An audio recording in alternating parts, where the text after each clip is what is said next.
Again, I informed the Speaker and asked clearance about the instructions ng Pangulo. At ang sabi niya, wala tayong magagawa.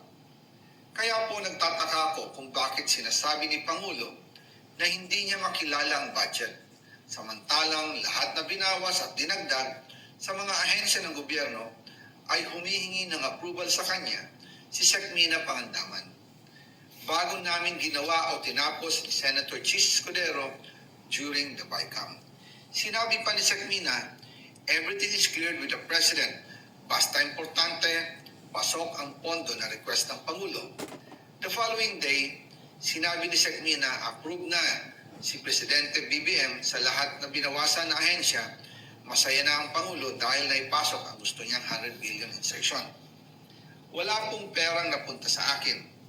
Lahat po ng insertion napunta sa ating Pangulo at Speaker Martin Romualdez.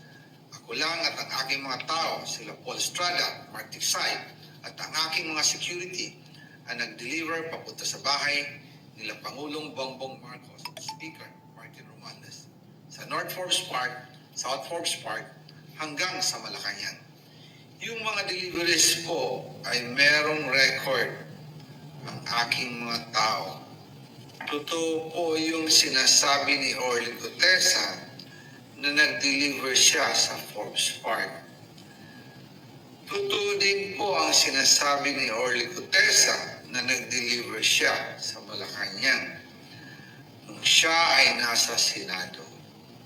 Para mapatunayan ang mga litrato na deliveries, ay lalabas ko po together with this video.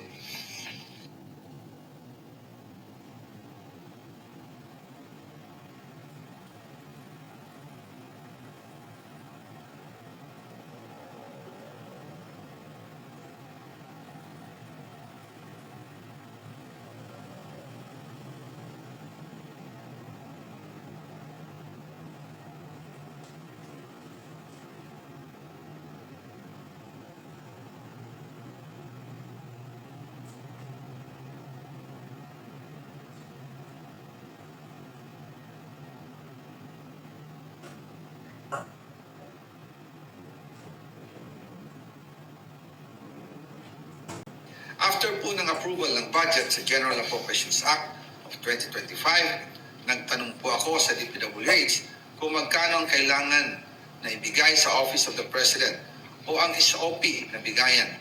Ang sinagot sa akin ay 25%. Ang ibig sabihin nito, 25% ng 100 billion ang SOP na kailangan ibigay kay BBM mismo. In total, 25 billion ang napunta kay Pangulong Bongbong Marcos. Kaya ngayon ay hinahamon ko si Ombudsman Remulla kung seryoso talaga siya sa mga sinasabi niya sa kanyang press release na idadamay niya pati si Martin Romualdez kung magbibigay ako ng ebidensya. Patunayan niya ngayon ang pronouncement niya.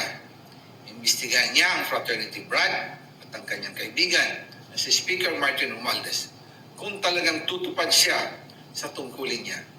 Imbestigahan din niya si President Bongbong Marcos. Sabi nga ni BBM ng SONA, let's do it right at mahiya naman kayo, hindi po ba? Nananawagan din po ako sa Senado na imbestigahan ang 100 billion insertion ni Presidente. Alam ko po na hindi gagawin ni Ombudsman Remulla ang hamon ko. Pero magaling ang Senado sa imbestigasyon at ako ay naniniwala na dahil sa kanila, lalabas ang katotohanan.